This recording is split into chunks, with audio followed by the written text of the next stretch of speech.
축구대표팀 손흥민 27 토트넘의 상승세가 눈부시다. 14일 영국 런던의 웸블리 스타디움에서 열린 도르트문트와 유럽 축구연맹 UEFA 챔피언스리그 16강 한차전에서 토트넘 최전방 공격수로 선발 출장해 후반 2분 선제 결승골을 터뜨리며 소속팀의 3-0 완승을 이끌었다. 정규리그와 컵대회를 통틀어 올 시즌 16호포이자 최근 4경기 연속골의 상승세다. 도르트문트전 골로 올 시즌 출전한 모든 대회, 정규리그, 리그컵, 파컵, 챔피언스리그에서 골 맛을 봤다. 경기가 끝난 뒤 손흥민은 영국 BT 스포츠와 인터뷰에서 첫 골을 넣는 타이밍은 굉장히 중요했다. 믿기 힘들 정도로 좋은 크로스가 왔다 하며 나는 한 것이 없다. 그저 베르통원의 크로스에 발만 갖다 댔을 뿐이라고 말했다.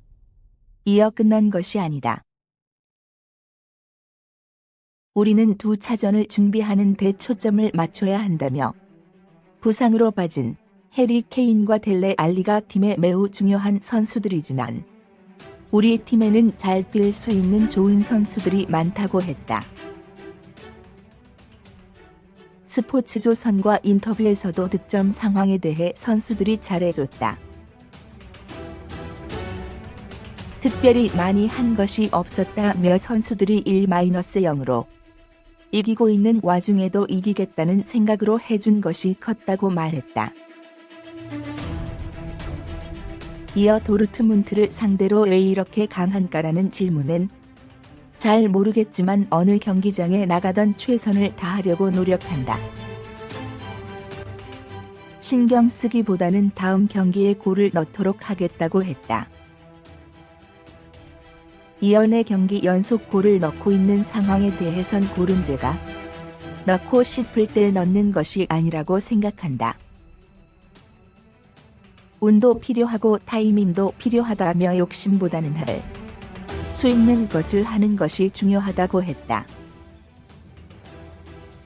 또 손흥민은 경기장에 많은 태극기를 봤다.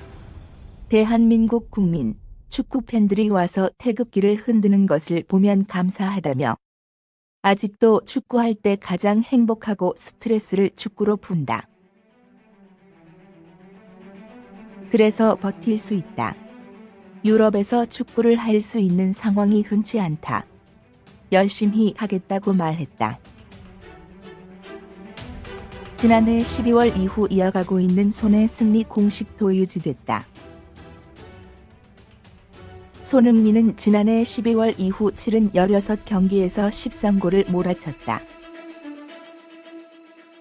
정규리그에서 10골, 리그컵과 파컵, 챔피언스리그에서 각 1골씩이다. 같은 기간 손흥민이 골을 넣은 경기에서 토트넘은 100% 승리했다. 마우리시오 포체티노, 아르헨티나, 토트넘 감독은 경기 후 다음번에 손흥민이 골을 넣으면 난 곧장 드레싱룸으로 들어가 샤워를 하고 경기가 끝나길 기다리면 될 것 같다고 말해 취재진을 웃겼다. 손흥민 골 등호 승리에 대한 감독의 기대감을 담은 농담이다. 손흥민의 활약에 대해 일부 곱지 않은 시선도 존재한다.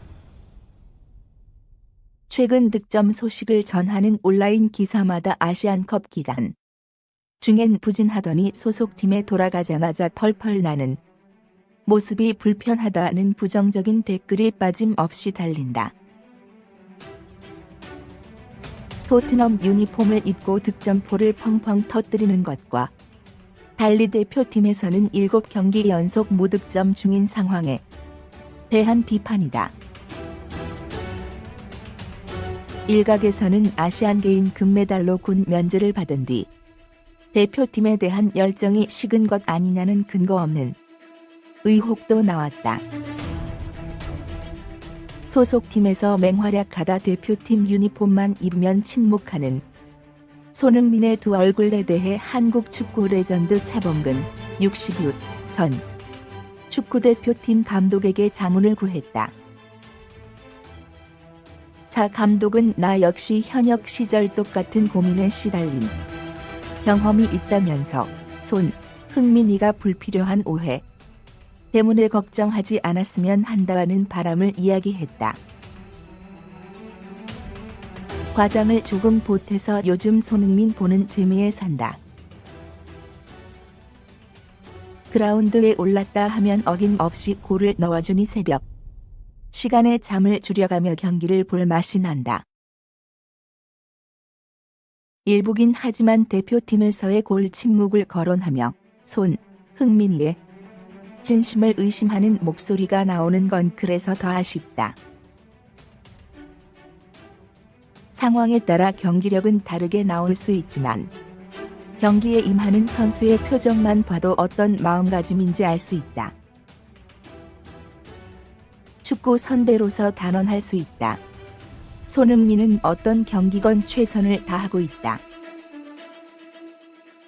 손흥민에게 두 얼굴의 사나이라는 별명이 붙었다고 하는데 대표팀에서 체력을 아끼거나 몸을 살인다는 느낌을 받은 적이 없다. 그보다는 서로 다른 경기 환경의 차이에서 비롯된 선택과 집중의 결과로 해석하는 편이 옳다는 생각이다. 토트넘을 포함한 유럽 축구는 공격과 수비 공획이 일사불란하게 이루어지는 게 특징이다. 찬스가 오면 최후방 수비 라인도 상대 지역 깊은 곳까지 올라가 공격을 돕는다. 이 과정에서 가급적 공수의 간격이 흐트러지지 않는 게 포인트다. 상대 위험 지역 근처에 더 많은 선수가 다가서면 공격 옵션이 한층 다양해진다. 최전방에서 볼을 받아 슈팅을 시도하는 손흥민 입장에서도 이런 패턴의 공격 방식이 더욱 수월하다. 어떤 각도에서 어떤 높이로 위험 지역에 볼이 들어올지 몰라서 상대 수비가 느끼는 혼란을 적절히 이용할 수 있기 때문이다. 대표팀의 경우 공격을 진행할 때 우리 선수들의 위치가 토트넘에 비해 상대적으로 서너 걸음 정도 낮다. 결정적인 찬스를 만드는 과정에 패스 한두 번 또는 서너 걸음의 드리블이 더 필요하다는 의미다. 이 차이가 상대 수비진에게 대비할 수 있는 시간적 여유를 준다. 아시안컵에서 우리 선수들이 꾸준히 경기를 지배하면서도 위협적인 장면을 만들어내는데 어려움을 겪은 이유다. 이러한 경향은 파울루 벤투 50 포르투갈 축구대표팀 감독의 전술과 무관하다. 골을 넣는 것보다 실점을 막는 데 더 치중해 온 한국 축구 특유의 정서가 만들어낸 본능적 움직임이랄까. 손흥민의 골 결정력을 극대화하기 위해 최전방 공격수로 기용하는 포체티노 감독과 달리 대표팀에서는 공격 흐름 이조율을 위해 손흥민을 이선에 배치해야 하는 것도 일종의 딜레마다. 토트넘에서는 빌드업을 거쳐 최전방에 볼을 배달할 수 있는 선수들이 여럿 있지만 대표팀에서는 이 역할을 수준급으로 해내는 선수가 한정돼 있다. 상대 수비를 끌어내고 공간을 파고들고 동료에게 찬스를 만들어주는 역할을 손흥민이 직접 소화하기 때문에 상대적으로 슈팅 기회는 줄고 체력도 빨리 소모되는 현상이 나타난다는 의미다. 제31회 차범근 축구상 시상식이 13일 오후 서울 종로구 부왕동 아컨벤션 센터에서 열렸다. 차범근 감독이 수상 선수들로부터 새로운 트로피와 꽃다발을 받고 있다. 고백하자면 나 또한 현역 시절 내내 손흥민이와 같은 고민을 품고 살았다. 독일에서 뛸 땐 월드클래스 동료들의 수준급 패스, 지원을 받으면서 득점에 전념할 수 있었지만 태극마크를 달고 뛸 땐 아무래도 짊어져야 할 역할이 더 많았다. 상대 수비수들이 예외 없이 집중 마크를 펼친다는 점도 부담스러웠다. 두 얼굴이라는 단어로 흥민이가 받을 스트레스가 어느 정도인지 짐작이 간다. 하지만 그것마저도 이겨내야 진정한 월드클래스다. 슈퍼맨을 바라는 팬들의 기대감이 부담스러울 수 있지만 해낼 수 있다는 자신감으로 부딪혀야 한다. 그게 에이스의 숙명이다. 이보다 더 좋을 수 있을까? 손세이션이 연일 이어지고 있다.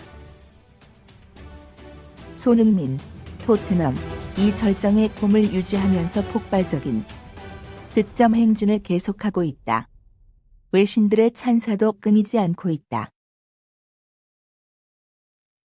미국 ESPN은 손흥의 선제골을 언급하며 손흥민은 이번 시즌 토트넘에 매우 중요한 골을 너무 많이 넣고 있다고 칭찬했다. 손흥민은 최근 4경기 연속 득점을 기록 중인데 결승골 2개와 후반 동점골 1개가 있다. ESPN은 손흥민은 전반전의 빈 공간을 찾는 데 애먹었으나 후반 시작하자마자 간결하게 골을 넣었다. 그의 속도와 움직임은 경기 끝까지 도르트문트를 괴롭혔다고 평가했다. 영국 공영방송 BBC도 손흥민의 뛰어난 경기력을 극찬했다. BBC는 런던 현지의 팬 반응을 언급하면서 엄청난 골이다. 손흥민은 유럽 최고 선수 중 한 명이다. 월드 클래스다. 월드 베스트에 뽑혀야 한다고 소개했다. 또 손흥민보다 더 환상적인 아시아 선수를 본 적이 있나? 정말 놀랍다. 손흥민을 지켜보는 것은 흥미롭다는 반응도 덧붙였다. BBC도 팬 반응에 동의하며 이와 비슷하게 손흥민을 평가한다는 의미다. 지난 11일 레스터 시티전에서 손흥민이 60m를 질주해 리그 11호 골을 터뜨리자 BBC는 우리가 손흥민에게 원하는 장면 그대로였다라며 정말로 손흥민은 올해의 선수 후보가 아닐까라고 치켜세운 바 있다.